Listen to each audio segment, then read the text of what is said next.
mga mangyan, isang makulay na pangkat ng mga katutubong tao ay mahigpit na nakaugat sa mga bundok ng Mindoro kung saan ang kanilang kultura at tradisyon ay umusbong sa paglipas ng mga henerasyon.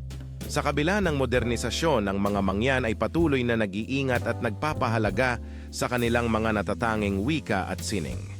Ang bawat pangkat etniko ng mga mangyan ay mayroong kani-kanilang mga kwento at tradisyon na nagbibigay liwanag sa kanilang pagkakakilanlan.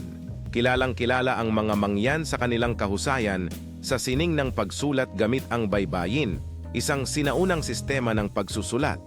Sa kanilang sining makikita ang mga simbolo ng kalikasan na nagbibigay diin sa kanilang malalim na koneksyon sa mundo sa paligid nila. Ang mga ritual at seremonya ng mga mangyan ay patunay ng kanilang espiritual na paniniwala at pagpapahalaga sa mga ninuno. Sa bawat pagsasama-sama ng komunidad, ang pagkakaisa at pagtutulungan ay nangingibabaw na nagiging batayan ng kanilang pamumuhay.